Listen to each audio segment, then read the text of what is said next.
വയനാട് ഇന്ന് വീണ്ടും ആശങ്കയുടെ മുനമ്പത്തായിരുന്നു കുറേ മണിക്കൂറുകൾ. അമ്പലവയലിൽ നിന്നും എടക്കലിൽ നിന്നും നെന്മേനി വില്ലേജിലെ മറ്റിടങ്ങളിൽ നിന്നും ഭൂമിക്കടിയിൽ നിന്നുയർന്ന മുഴക്കവും പ്രകമ്പനവും ജനങ്ങളെ പരിഭ്രാന്തിയിലാക്കി. ഭൂമി കുലുക്കത്തിന് സൂചനകളില്ല എന്ന് സ്ഥിരീകരിക്കുന്നതുവരെ ആ ആശങ്കയിൽ വീടുകൾ ഒഴിഞ്ഞു പോകാനുള്ള തത്രപ്പാടിൽ വരെയായിരുന്നു നാട്ടുകാർ.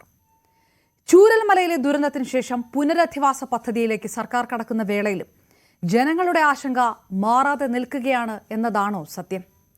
എങ്ങനെയാകണം റീബിൽഡ് വയനാട് എന്നതിൽ വിദഗ്ധരുടെ അഭിപ്രായങ്ങൾ തേടുന്ന ഒരു മണിക്കൂർ നമ്മൾ ഇന്നും തുടരുമ്പോൾ ആ ഭയാശങ്ക അകറ്റുന്നത് കൂടി പ്രഥമ പരിഗണനയിൽ ഉൾപ്പെടണ്ടേ? സ്വാഗതം. റീബിൽഡ് വയനാട് പുനരധിവാസം എങ്ങനെ?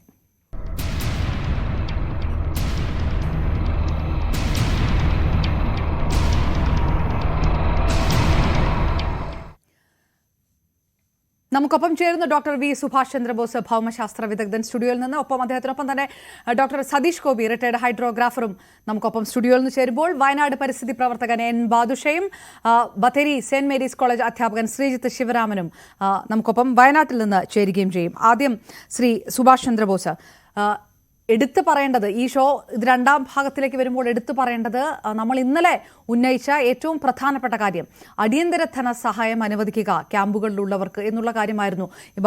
എൻ ബാദുഷ അടക്കമുള്ളവർ പറഞ്ഞത് അത് തന്നെ ഏറ്റവും പ്രധാനപ്പെട്ട അവകാശമാണെന്ന് താങ്കളടക്കം കേട്ടതാണ്. ആ ഒരു തീരുമാനത്തിലേക്ക് സർക്കാർ ഏതായാലും വന്നിരിക്കുന്നു. അടിയന്തര ധനസഹായം അനുവദിക്കുക, മാറി നിൽക്കുന്നവർക്ക് അല്ലെങ്കിൽ വീട് നഷ്ടപ്പെട്ടവർക്ക് 300 രൂപ ഒരാൾക്ക് നൽകുക 30 ദിവസത്തേക്ക്. അതോടൊപ്പം തന്നെ കുടുംബങ്ങൾക്ക് 10,000 രൂപ ധനസഹായം അനുവദിക്കാനും തീരുമാനമായിരിക്കുന്നു. വലിയ രീതിയിൽ സ്വാഗതം ചെയ്യേണ്ട ഒരു കാര്യം കൂടിയാണ്. ഏറ്റവും നമ്മൾ പറഞ്ഞതിൽ ഏറ്റവും പ്രയോറിറ്റിയിൽ വന്ന കാര്യം കൂടെ അതായിരുന്നു, ആ ടോക്കൺ മണി എന്ന് സാറ് പറഞ്ഞ കാര്യം. തീർച്ചയായും ഞാൻ പറഞ്ഞല്ലോ. അപ്പോൾ അവർക്കൊരു കോൺഫിഡൻസ്, നമ്മൾ ഈ വികസനത്തിലൊരു കാര്യം ചെയ്യാറുണ്ട്.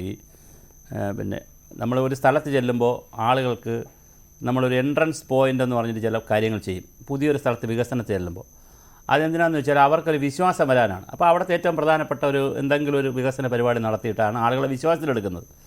ഇവിടെയും ഒരു എഗ്രിമെൻറ്റ് വേണം. എഗ്രിമെൻറ്റ് ആരുമായിട്ടാണ്? ഗവൺമെൻറ്റും ഇത് സർവ്വതും നഷ്ടപ്പെട്ടവരും തമ്മിലൊരു എഗ്രിമെൻറ്റ് വേണം. ഗവൺമെൻറ്റുമായിട്ടാണ്, ബാക്കി എല്ലാവരും സപ്പോർട്ട് ചെയ്യുന്നു, അത് വേറെ. പക്ഷേ ഗവൺമെൻറ്റുമായിട്ടൊരു എഗ്രിമെൻറ്റ് വേണം. എന്താണ് എഗ്രിമെൻറ്റ്? ഇൻഫോർമൽ എഗ്രിമെൻറ്റാണ്. അല്ല, ഞാൻ പത്രത്തിൽ എഴുതിയ എഗ്രിമെൻ്റ് അല്ല, ഇൻഫോർമൽ എഗ്രിമെൻറ്റാണ്. ഞങ്ങൾക്കെല്ലാം നഷ്ടമായെങ്കിലും നമ്മളെ സഹായിക്കും. അതിന് പഞ്ചായത്തിൻ്റെ ആളുകളുണ്ട്, ഗവൺമെൻറ് മീൻസ് പഞ്ചായത്തുണ്ട്, പിന്നെ കേന്ദ്ര ഗവൺമെൻറ്റുണ്ട്, സെൻട്രൽ ഗവൺമെൻറ്റുണ്ട്, എല്ലാവരും ഉണ്ടെന്നൊരു തോന്നൽ അവർക്കുണ്ടാവണം. അത് ഉണ്ടാക്കുന്നതിനുള്ള പ്രൊവിഷൻസാണ് ഇതൊക്കെ. അപ്പോൾ തീർച്ചയായിട്ടും 300 രൂപയാണ് ഒരു ദിവസമെങ്കിലും 30 ദിവസത്തേക്ക് അവരെ കയ്യിൽ കിട്ടുമ്പോൾ ചെറിയ പൈസ ആയല്ലോ. അത് അവർ സേവ് ചെയ്ത് വെച്ചോട്ടെ, അല്ലെങ്കിൽ അവർ എന്തെങ്കിലും ആവശ്യത്തിന് ചിലവാക്കട്ടെ. അപ്പോൾ എന്തെങ്കിലുമൊക്കെ ഹാബിറ്റ് ഉള്ളവർ കാണുമല്ലോ. അപ്പോൾ അത്തരം ആളുകൾക്ക് ഇത് കൊടുത്തത് വളരെ നല്ല തീരുമാനമാണ്. നമുക്കൊരു ഗുണം കാണുന്നത്, നമ്മൾ ഈ ചാനലുകളിലും പത്രങ്ങളിലൊക്കെ പറയുന്ന കാര്യങ്ങളെ, പോസിറ്റീവ് കാര്യങ്ങളെ ഗവൺമെൻറ് എടുത്ത് ചെയ്യുന്നു എന്ന് പറയുമ്പോൾ അത് സന്തോഷമുള്ള കാര്യമാണ്. അതോടൊപ്പം തന്നെ ഈ ലോക്കൽ എക്കണോമി കൂടുതൽ ബൂസ്റ്റ് ചെയ്യാനുള്ള കാര്യം. അതിനകത്തൊരു ചെറിയ പ്രശ്നം വന്നത് ഇന്നലെ ഹരീഷ് വാസുദേവൻ പറഞ്ഞപ്പോൾ എനിക്ക് റെസ്പോണ്ട് ചെയ്യാൻ സമയം കിട്ടായിരുന്നു.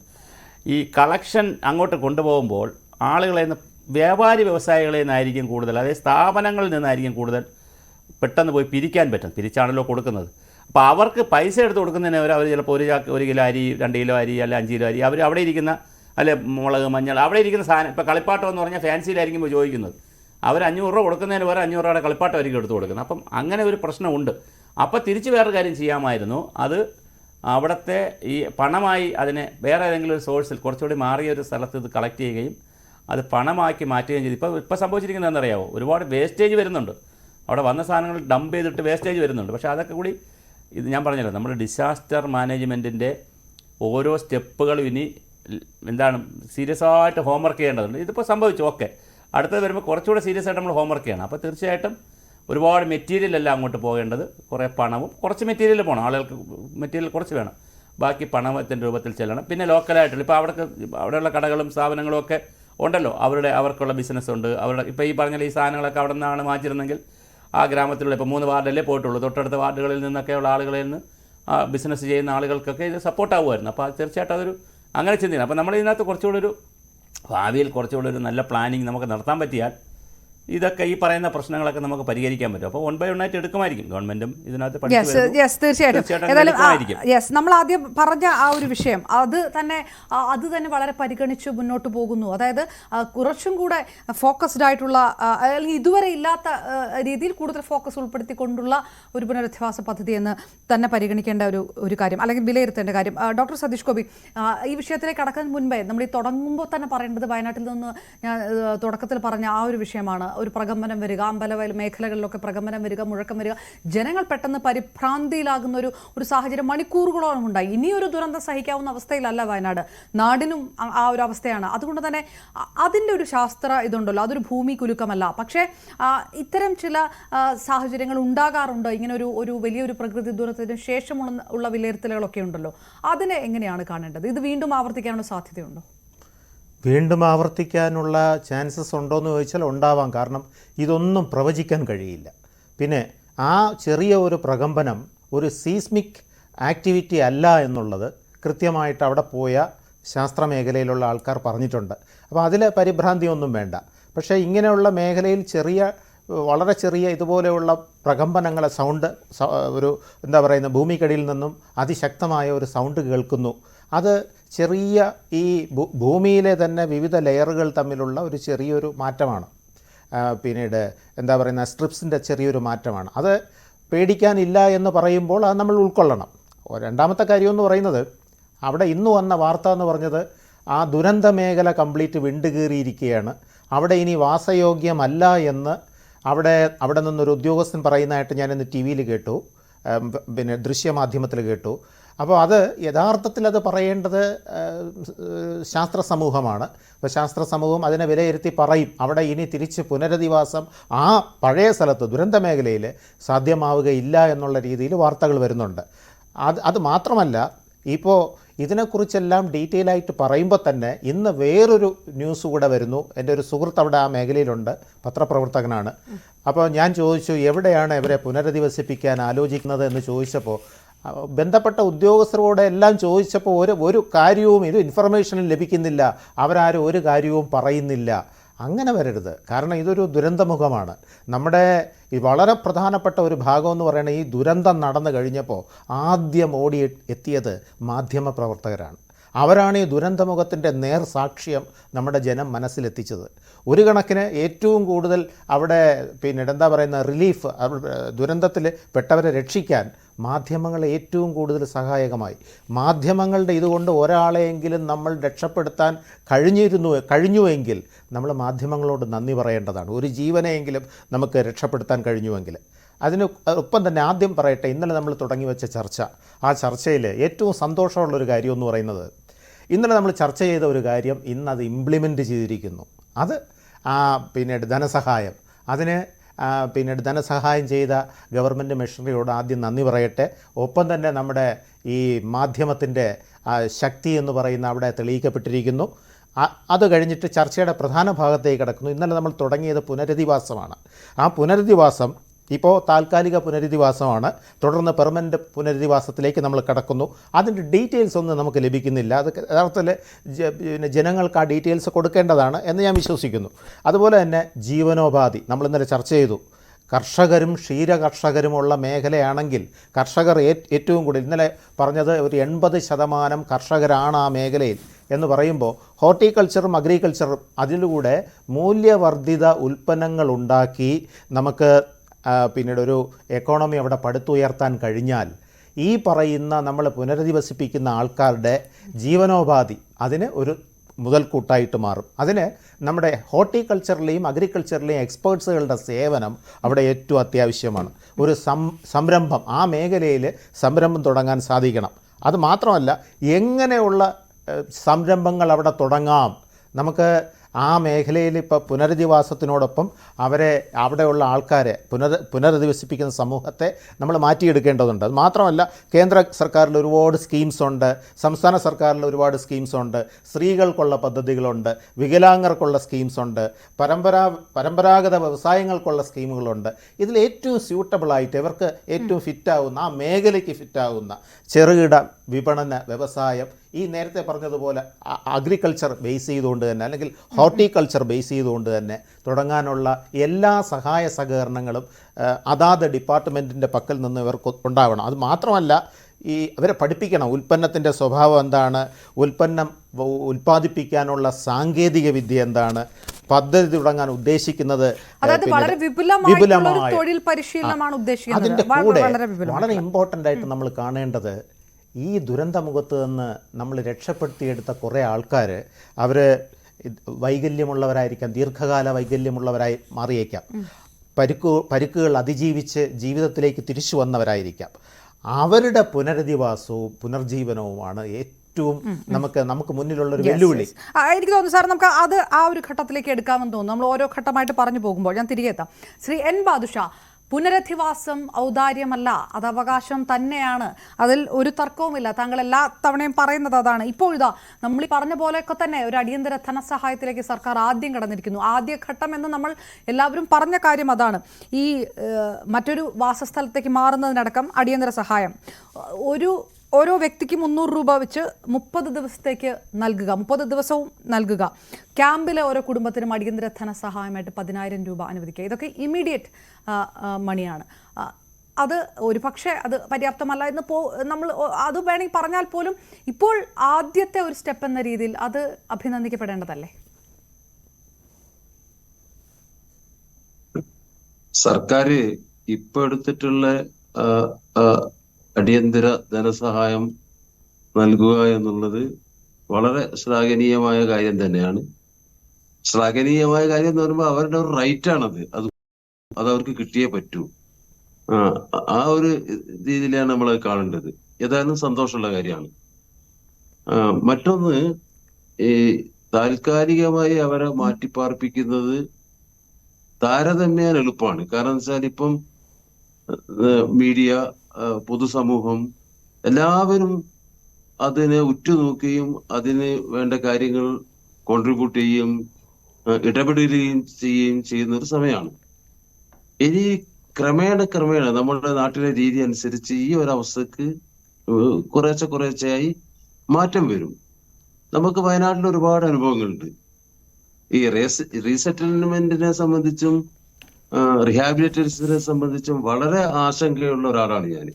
കാരണം ഞാൻ വയനാട്ടിൽ ജനിച്ചു വളർന്നു എന്നുള്ളത് കൊണ്ടും എന്റെ ചുറ്റും ആദിവാസികളായ ഏതാണ്ട് 2 ലക്ഷം ആൾക്കാർ താമസിക്കുന്നു എന്നുള്ളത് കൊണ്ടും 1957 മുതൽ വിവിധ റീസെറ്റിൽമെന്റ് റിഹാബിലിറ്റേഷൻ പ്രോജക്റ്റിന്റെ ഗതി ഇന്ന് എന്താണ് എന്ന് അറിയുന്നത് കൊണ്ടും അതിലൂടെ ആരെല്ലാം വൻതോതിലുള്ള ധനസമ്പാദനം നടത്തി എന്നുള്ളത് അറിയാവുന്നത് കൊണ്ടും ഞങ്ങളുടെ സംഘടന പ്രകൃതി സംരക്ഷണ സമിതി അതിൽ വലിയ ആശങ്കയുണ്ട്. അതുകൊണ്ട് തന്നെ ഞാൻ ഇന്നലെ പറഞ്ഞ കാര്യം വീണ്ടും ആവർത്തിക്കുന്നു. ഒരു നിയമനിർമ്മാണം ഈ അസംബ്ലിയിൽ വേണം. കേന്ദ്ര നിയമനിർമ്മാണത്തിന്റെ 2013 കേന്ദ്ര നിയമനിർമ്മാണത്തിന്റെ ചുവട് പിടിച്ച് കേരളത്തിലെ സാഹചര്യത്തിനനുസരിച്ചുള്ളതായ ഒരു നിയമം അർജന്റായിട്ട് വേണം. മറ്റൊന്ന്, അവരുടെ ഈ റീഹാബിലിറ്റേഷൻ അതിലേക്ക് പോകുമ്പം ഞാൻ വീണ്ടും അടിയോട്ട് പറയുന്നത് അത് റൈറ്റ് ആണ്.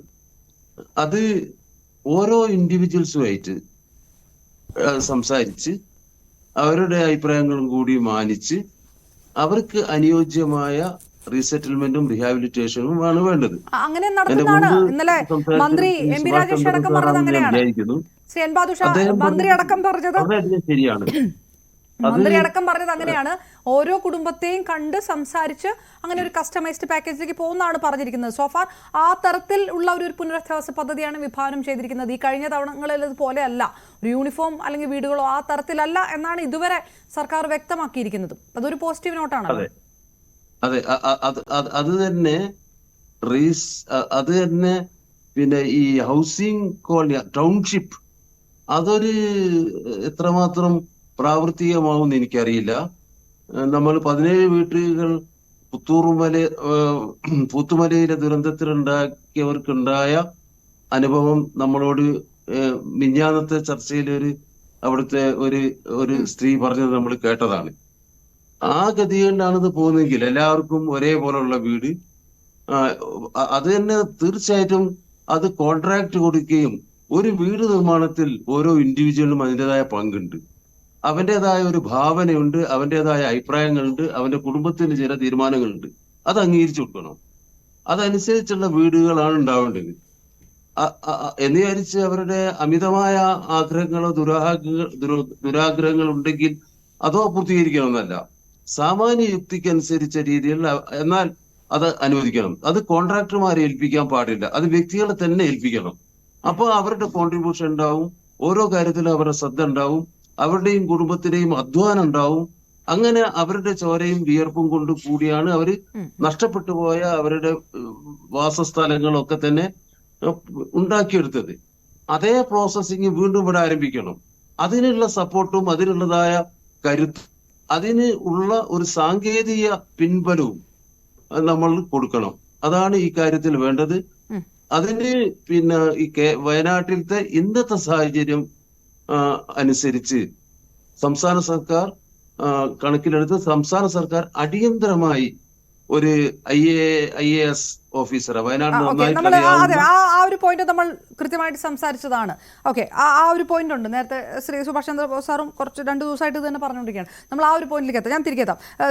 ശ്രീജിത്ത് ശിവരാമൻ, സർക്കാരിനെ സംബന്ധിച്ചിടത്തോളം ആ ഒരു ഫസ്റ്റ് സ്റ്റെപ്പ് എടുത്തിരിക്കുന്നു. ഒരുപക്ഷെ ഇതുവരെയുള്ള പുനരധിവാസ പദ്ധതികളിൽ ഉൾപ്പെടുത്താത്ത തരത്തിലുള്ള ആ ഒരു കൃത്യമായിട്ട് ഒരു അടിയന്തര ധനസഹായം നൽകുക എല്ലാ ക്യാമ്പിലുള്ളവർക്ക് എല്ലാവർക്കും, അതോടൊപ്പം തന്നെ വീട്ടിൽ മാറി താമസിക്കുന്നവരെ, അതെല്ലാം അത് അഭിനന്ദിക്കേണ്ട കാര്യമാണ്. ഇന്നലെ നമ്മളത് ചർച്ച ചെയ്തൊക്കെയാണ്. അപ്പോഴും ഇതിൻ്റെ ഘട്ടം ഘട്ടമായിട്ട് പറയുമ്പോൾ 3ാം ഘട്ടം എന്ന് പറയുന്ന ടൗൺഷിപ്പാണ്. നേരത്തെ ഡോക്ടർ സതീഷ് ഗോപി സാർ പറഞ്ഞ പോലെ എവിടെയാണ് ഈ ടൗൺഷിപ്പ് വരുന്നത്, ഇതെവിടെയാണ് വിഭാവനം ചെയ്യുന്നത്, ഇതിൻ്റെ ശാശ്വത പരിഹാരം എന്താണ്? ഇത് മാധ്യമങ്ങളടക്കം സാധാരണ ജനങ്ങളടക്കം കൂലങ്കഷമായിട്ട് നോക്കി നിൽക്കുകയാണ് എന്ത് നടപടിയാണ് എടുക്കുന്നതെന്ന്. ആ സമയത്ത് ഇത്തരം കാര്യങ്ങളെല്ലാം വരുമ്പോൾ അതിനുശേഷം ഒരല്പം കഴിയുമ്പോൾ മാധ്യമങ്ങളെ ശ്രദ്ധ പോലും ഇതിൽ നിന്ന് പോകും. നിർഭാഗ്യവശാൽ അങ്ങനെയാണ് സംഭവിക്കുക. അപ്പോഴാണ് ഇതിൻ്റെ ഒരു പെർമനന്റ് സൊല്യൂഷനിലേക്ക് വരിക. അതെവിടെയായിരിക്കും, അതേത് തരത്തിലായിരിക്കും എന്ന വിഷയത്തിനകത്ത് ഉത്തരങ്ങൾ ഉണ്ടാകുന്നില്ല, അല്ലെങ്കിൽ പ്രതികരിക്കുന്നില്ല അവിടെ നിന്ന് എന്നാണ് പറയുന്നത്. അതത്ര അഭിനന്ദിക്കാവുന്ന ഒരു കാര്യമായിട്ട് തോന്നുന്നുണ്ടോ? ഞാനൊരു കാര്യത്തിലൊന്ന് പ്രതികരിച്ച ശേഷം വരാൻ തോന്നുന്നു. അത് ഇപ്പോൾ ഞാനൊരു വയനാട്ടുകാരൻ എന്ന നിലയിൽ വയനാട്ടിലെ പ്രത്യേകിച്ച് ഒരു തൊഴിൽ ഒരു അധ്യാപനമായതുകൊണ്ട് തന്നെ ഇപ്പോൾ നമ്മൾ ചർച്ച തുടങ്ങിയത് ഇന്ന് വയനാട്ടിലൊരു ഭൂകമ്പം ഉണ്ടാകുന്നു, അതിൻ്റെ അലയൊലികൾ എന്ന രീതിയിലാണ്. തീർച്ചയായും നമ്മുടെ മാധ്യമങ്ങൾ നടത്തിയിട്ടുള്ള വലിയ സേവനങ്ങളെ, പ്രത്യേകിച്ച് ഈ ദുരന്തമുഖത്ത് നടത്തിയ സേവനങ്ങളെ അഭിനന്ദിക്കുന്നതോടൊപ്പം തന്നെ നമ്മൾ ഇത്തരം റിപ്പോർട്ടുകൾ, പെട്ടെന്നുണ്ടാകുന്ന പാനിക് റിപ്പോർട്ടുകളുടെ കാര്യത്തിൽ കാണിക്കേണ്ട കാരണം വലിയ ഭീതിതമായ ഒരു അന്തരീക്ഷം നിലനിൽക്കുന്നുണ്ട്. അപ്പൊ ഞാനത് വരാൻ തോന്നുന്നു. പ്രത്യേകിച്ച് ക്യാമ്പിലൊക്കെ പോയിട്ടുള്ള ആളുകൾക്കറിയാം. പ്രത്യേകിച്ച് അവിടുത്തെ രാത്രിയാകുമ്പോൾ ഒരു ചെറിയ മഴയെ പോലും പേടിച്ച് ഇരുട്ടാകുമ്പോൾ ഉറങ്ങാൻ കഴിയാതെ, കണ്ണടയ്ക്കാൻ കഴിയാത്ത അത്തരത്തിലുള്ളൊരു മാനസികാവസ്ഥയിൽ, എൻ്റയർ വയനാട്ടിൽ തന്നെ അത്തരത്തിലുള്ളൊരു മാനസികാവസ്ഥയിൽ നിൽക്കുന്ന സമയത്ത് ഒരു വൈകാരികതയോ ഒരു പാനിക്കോ ഉണ്ടാകുന്നുണ്ടോ എന്ന കാര്യത്തിൽ എനിക്കൊരു ചെറിയ സംശയമുണ്ട്. അത് ഞാനൊന്ന് സൂചിപ്പിക്കാൻ ആഗ്രഹിക്കുകയാണ്. തീർച്ചയായും റിപ്പോർട്ട് ചെയ്യപ്പെടേണ്ടത് തന്നെയാണ്, അതിൽ സംശയമൊന്നുമില്ല. പക്ഷെ അതിന്റെ ഈ ഒരു തരമാണ്, അതിൽ ഉണ്ടാകേണ്ട ഒരു സബ്റ്റിൽ റിപ്പോർട്ടിംഗ് ആണ്. രണ്ടാമത്തെ ഒരു കാര്യം നമ്മുടെ പുനരധിവാസവുമായി ബന്ധപ്പെട്ടാണ്. ഞാൻ ആവർത്തിച്ച് പറയാൻ ആഗ്രഹിക്കുന്ന ഒരു കാര്യം, നമ്മളെ സംബന്ധിച്ചിടത്തോളം പല കാര്യങ്ങളിലും നമ്മൾ കേരളത്തിന്റെ ഒരു മോഡൽ ഉണ്ട് എന്ന് പറയാറുണ്ട്, അല്ലെങ്കിൽ കേരള എക്സ്പീരിയൻസ് ഉണ്ട് എന്ന് നമ്മൾ പറയാറുണ്ട്. പക്ഷെ ഇവിടെ ലോകത്ത് തന്നെ എല്ലായിടങ്ങളിലും നമ്മൾ പറയാറുള്ളത് 2030 ആകുമ്പോഴേക്കും ലോകത്തൊരു വലിയ വിഭാഗം ജനങ്ങൾ പ്രകൃതി ദുരന്തങ്ങളുടെ ഇരകളായി മാറുന്ന ഒരവസ്ഥ, അതിൻ്റെ കാലാവസ്ഥ കുടിയേറ്റക്കാരായി മാറുന്ന ഒരു അവസ്ഥ ഉണ്ടാകുന്നതാണ്. അതുകൊണ്ട് തന്നെ നമ്മളുടെ മുമ്പിൽ ഒരു റീഹാബിലിറ്റേഷനിലെ കേരള മോഡൽ നമുക്ക് ഇവിടെ ഉണ്ടാക്കേണ്ടതുണ്ട്. അതിൽ നേരത്തെ മുൻപ് സൂചിപ്പിച്ച ആളുകൾ പറഞ്ഞതുപോലെ തന്നെ നമുക്ക് ഇതൊരു കോൺട്രാക്ട് ഏജൻസിയെ ഏൽപ്പിക്കുകയോ അല്ലെങ്കിൽ ഏതെങ്കിലും സ്ഥലത്തേക്ക് താൽക്കാലികമായി കുറച്ച് ആളുകളെ പറിച്ചു നടുകയോ ചെയ്യുന്ന അനുഭവമാകരുത് ഇവിടെ ഉണ്ടാകുന്നത് എന്നാണ് സർക്കാർ തന്നെ തീരുമാനിച്ചിരിക്കുന്നത്. പ്രത്യേകിച്ച് വയനാട്ടിൽ നിന്നുള്ള ORK ഉൾപ്പെടെയുള്ള മന്ത്രിമാർ ആ കാര്യത്തിൽ വളരെ കൃത്യമായ നിലപാടെടുത്തിട്ടുണ്ട് എന്നാണ് മനസ്സിലാക്കുന്നത്. അതുകൊണ്ട് തന്നെ ഈ റീഹാബിലിറ്റേഷൻ പ്രൊജക്ട് ഒരു കേരള മോഡൽ ഓഫ് റീഹാബിലിറ്റേഷനായി മാറും എന്ന അർത്ഥത്തിലാണ് പലപ്പോഴും അതിനുള്ള ചർച്ചകൾ പുരോഗമിക്കുന്നത്. അതിനുള്ള ഭൂമി ഏറ്റെടുക്കാൻ വേണ്ടി ഉദ്യോഗസ്ഥരെ നിയമിച്ചിട്ടുണ്ട് എന്നാണ് ഞാൻ മനസ്സിലാക്കുന്നത്. അവർ കഴിഞ്ഞ ഒരാഴ്ചക്കാലമായി വലിയ രീതിയിലുള്ള സെർച്ച് ഈ ടൗൺഷിപ്പുമായി ബന്ധപ്പെട്ട് അതിന്റെ ഭൂമിയുമായി. എന്തുകൊണ്ടാണത് മീഡിയയ്ക്ക് അതിന്റെ ഡീറ്റെയിൽസ് തരാത്തതെന്ന് എനിക്കറിയില്ല. ഒരുപക്ഷെ അവരുടേതായ ലിമിറ്റേഷൻ ആയിരിക്കാം. അതിന് ഉത്തരം പറയാൻ എനിക്ക് ധാരണയില്ല. അതോ അതിൽ വിമർശനങ്ങൾ വരുമെന്നുള്ള, അല്ലെങ്കിൽ അതിപ്പോഴേ അത് വിശകലനത്തിന് വിധേയമാക്കും, അതിൽ വിമർശനങ്ങൾ വരും എന്നുള്ളൊരു പേടി ഉണ്ടായിരിക്കുമോ? നോക്കൂ അപർണ, ആയിരിക്കാം, ഗവൺമെന്റിന് അവരുടേതായ പേടികൾ ഉണ്ടായിരിക്കാം. പക്ഷെ അതോടൊപ്പം തന്നെ നമ്മൾ മനസ്സിലാക്കേണ്ടത് വയനാട്ടിൽ ഏതാണ്ട് 80% ഭൂമി ഒന്നുകിൽ പ്ലാന്റേഷനാണ്, അല്ലെങ്കിൽ ഈ പറയുന്ന ഫോറസ്റ്റ് ഡിപ്പാർട്ട്മെന്റ് ഫോറസ്റ്റുമായി ബന്ധപ്പെട്ടുള്ളതാണ്. അതുകൊണ്ട് ഇപ്പോൾ ഒരു മെഡിക്കൽ കോളേജിന് വേണ്ടിയിട്ട് ഏറ്റവും പ്രധാനപ്പെട്ട ഒരു ജില്ലയിലെ ആവശ്യത്തിന് ഒരു മെഡിക്കൽ കോളേജിന് പോലും ഭൂമി കണ്ടെത്തുക എന്നത് എളുപ്പമായിരുന്നില്ല വയനാട്ടിനെ സംബന്ധിച്ചിടത്തോളം. അപ്പൊ അത്തരത്തിലുള്ള ഭൂമി, പ്രത്യേകിച്ച് അവിടെ ഇനിയൊരിക്കലും ഇത്തരത്തിലുള്ള ഒരു തരത്തിലുള്ള പ്രകൃതി ദുരന്തങ്ങളോ പ്രയാസങ്ങളോ ഉണ്ടാകരുത് എന്ന കാര്യത്തിൽ നമുക്ക് എല്ലാവർക്കും, സർക്കാരിനും നിർബന്ധമുണ്ട് എന്നാണ് ഞാൻ മനസ്സിലാക്കുന്നത്. അതുകൊണ്ട് തന്നെ ഇത്രയും കുടുംബങ്ങളെ ഏറ്റവും സുരക്ഷിതവും ആക്സസ് ഉള്ളതും അതോടൊപ്പം തന്നെ നമ്മൾ മുന്നോട്ട് വയ്ക്കാൻ പോകുന്ന തൊഴിൽ ഉൾപ്പെടെയുള്ള കാര്യങ്ങളിൽ അവർക്ക് നേരിട്ട് ഇടപെടാൻ കഴിയുന്ന ഒക്കെ ആയിട്ടുള്ള ഒരു ഭൂമി കണ്ടെത്തേണ്ടതുണ്ട്. അത് മറ്റിടങ്ങളെ പോലെ വയനാട്ടിൽ എളുപ്പമല്ല എന്ന കാര്യം കൂടി നമ്മൾ മനസ്സിലാക്കേണ്ടതുണ്ട്. അതിനുള്ള ഒരു ശ്രമം കഴിഞ്ഞ ഒരാഴ്ചക്കാലമായി ഉദ്യോഗസ്ഥ തലത്തിൽ തന്നെ, പ്രത്യേകിച്ച് നേരത്തെ നിങ്ങൾ സൂചിപ്പിച്ചതുപോലെ IAS തലത്തിൽ തന്നെ അതിന് സ്പെഷ്യൽ ഉദ്യോഗസ്ഥരെ അടക്കം നിയമിച്ചിട്ടുണ്ട് എന്നാണ് വ്യക്തിപരമായി ഞാൻ മനസ്സിലാക്കുന്നത്. എന്തായാലും അതിന്റെ ഡീറ്റെയിൽസ് പറയാനുള്ള ഉത്തരവാദിത്തം ഇല്ലാത്തതുകൊണ്ട് ഞാൻ അതിലേക്ക് പോകുന്നില്ല. പക്ഷെ ഒരു കാര്യം ഉറപ്പാണ്, നമ്മൾ ഈ നിർമ്മാണ പ്രക്രിയയിൽ, ഞാൻ അതുകൂടി ഒന്ന് ആഡ് ചെയ്തിട്ട് പോവാം, നിർമ്മാണ പ്രക്രിയയിൽ നമ്മൾ ശ്രദ്ധിക്കേണ്ട ഒരു കാര്യം, പലപ്പോഴും നമ്മൾ ഈ പറയുന്ന റീഹാബിലിറ്റേഷൻ, പ്രത്യേകിച്ച് ട്രൈബൽ പ്രൊജക്ടുകളൊക്കെ തന്നെ നടന്നിട്ടുള്ളത് ഏതെങ്കിലും പ്രാദേശിക കോൺട്രാക്ടർമാരെയോ പഞ്ചായത്ത് ഏൽപ്പിക്കുന്ന കോൺട്രാക്ടർമാരെയോ ഒക്കെ ഈ വീടിന്റെ നിർമ്മാണം ഏൽപ്പിക്കുകയും അത് വേണ്ടത്ര നല്ല രീതിയിൽ നടക്കാത്തൊരവസ്ഥയുണ്ട്. അത് മാറി ഇപ്പോ ഈ ദുരന്തത്തിന് ഇരയായ മനുഷ്യരുടെ തന്നെ മേൽനോട്ടത്തിൽ അവരുടെ ഒരു കമ്മിറ്റി ഉൾപ്പെടെ അതിന്റെ ഘടനയൊക്കെ നമുക്ക്, അതായത് ശ്രീ എൻ ബാദുഷ പറഞ്ഞതുപോലെ അതൊരു വളരെ പ്രധാനപ്പെട്ട, അതായത് നേരിട്ട് ഈ ദുരന്ത ബാധിതർ തന്നെ ഇതിന് മേൽനോട്ടം വഹിക്കുക, അതായത് ധനസഹായം നൽകിക്കൊണ്ട് അവർ തന്നെ മേൽനോട്ടം വഹിക്കുക, അല്ലെ? അത് മാത്രമല്ല പോസിബിലിറ്റി കൂടിയുണ്ട്. അതിൽ പലരും കൺസ്ട്രക്ഷൻ നിർമ്മാണ മേഖലയുമായി ബന്ധപ്പെട്ട് പ്രവർത്തിക്കുന്ന ആളുകൾ ഉൾപ്പെടെ ഉണ്ട്, കൂലിപ്പണിക്കാരായിട്ടുള്ള നിർമ്മാണ മേഖല. അത്തരം ആളുകളുടെ കൂടി മേൽനോട്ടത്തിൽ നേരത്തെ പറഞ്ഞതുപോലുള്ള നമ്മുടെ നാട്ടിലെ കോപ്പറേറ്റീവ് സെക്ടറിലുള്ള ഒരാളുകൾ ഉൾപ്പെടെയുള്ള ഈ മേഖലയിൽ കഴിവ് തെളിയിച്ചിട്ടുള്ള സംഘടനകളുണ്ട്. അവയുമായി കൂടി ബന്ധപ്പെടുത്തി ഈ ആളുകളെ കൂടി ഉൾപ്പെടുത്തി അവരുടെ കൂടി മേൽനോട്ടത്തിൽ വേണം ഇത്തരത്തിലുള്ള ഒരു സംവിധാനം ഉണ്ടാക്കേണ്ടത്. ഏറ്റവും പ്രധാനം ഒരു വാസസ്ഥലമാണ്. പ്രത്യേകിച്ച് ഈ പറയുന്ന ഇരകളായ മനുഷ്യരെ സംബന്ധിച്ചിടത്തോളം ഏറ്റവും വലിയ പ്രശ്നം സുരക്ഷിതമായി ഉറങ്ങാൻ കഴിയുക എന്നുള്ളതാണ്. അതിനുള്ള ഏറ്റവും അടച്ചുറപ്പുള്ള ഏറ്റവും മികച്ച വീടുകൾ എന്ന് ഞാൻ പറയുന്നത് സുരക്ഷിതമായ വീടുകൾ ഉണ്ടാക്കാനുള്ള ഒരു ശ്രമം ഉണ്ടാകും. അതാണ് ഏറ്റവും പ്രധാനം. അതിന് ഏറ്റവും മികച്ച ഭൂമി തന്നെ, മികച്ച ഭൂമി എന്ന് ഞാൻ പറയുന്നത് അത് ഭൂമിയുടെ ചെരിവിന്റെ കിടപ്പിന്റെ അടിസ്ഥാനത്തിലാകാം, മറ്റേതെങ്കിലും തരത്തിലുള്ള പ്രകൃതി ദുരന്തങ്ങൾ ഭാവിയിൽ ആവർത്തിക്കാതെ ഇടങ്ങളായിരിക്കണം. അതോടൊപ്പം തന്നെ അങ്ങനെ ഭൂമി ഏതെങ്കിലും റിമോട്ട് കോർണറിൽ കിട്ടിയതുകൊണ്ട് കാര്യമില്ല. അവരെ സംബന്ധിച്ചിടത്തോളം തൊഴിലൊരു പ്രധാനപ്പെട്ട ഘടകമായതുകൊണ്ട് ആക്സസും വളരെ പ്രധാനപ്പെട്ട ഒന്നാണ്. അത് മൂന്നും ശ്രമിക്കുന്ന ഒത്തുചേരുന്ന ഒരു ഇടം, ഒരു ഭൂമി എന്ന് തന്നെയാണ് എന്റെ പ്രതീക്ഷ. തീർച്ചയായും ഞാൻ തിരികെ എത്താം ശ്രീ ശിവരാമൻ. ഡോക്ടർ സുഭാഷ് ചന്ദ്രബോസ്, അതായത് ഈ പ്രളയത്തിന് ശേഷം അതൊരു നല്ല സജഷൻ. അത് രണ്ട് ഭാഗത്തും വയനാട്ടിൽ ഇരുന്നു കൊണ്ടാണല്ലോ എൻ ബാദുഷയും ശ്രീജിത്ത് ശിവരാമനും ഈ വിഷയം പറയുന്നത്. പ്രളയത്തിന് ശേഷം വീട് പൂർണ്ണമായിട്ട് നഷ്ടപ്പെട്ടവർക്ക്, ഭാഗികമായിട്ട് നഷ്ടപ്പെട്ടവർക്കൊക്കെ ആ തരത്തിലുള്ള ധനസഹായം അനുവദിക്കുക, അവർ തന്നെ വീട് പണിയുക, അങ്ങനെ ഒരു കാര്യം നമ്മൾ കണ്ടതാണ് കേരളത്തിൽ. അതുകൊണ്ട് തന്നെ അതിനുശേഷം വന്നവരുടെ വീടിന് എന്തെങ്കിലും പ്രശ്നം വന്നോ അത്തരത്തിലുള്ള പരാതികൾ ഉയർന്നിട്ടില്ല. കാരണം വ്യക്തികൾ തന്നെ മേൽനോട്ടം വഹിച്ചുകൊണ്ടാണല്ലോ ചെയ്തത്. അപ്പോൾ ഇത് വിജയിച്ച ഒരു കാര്യമാണ്, ഇത് സംസ്ഥാന സർക്കാർ നടപ്പാക്കിയ കാര്യവുമാണ്.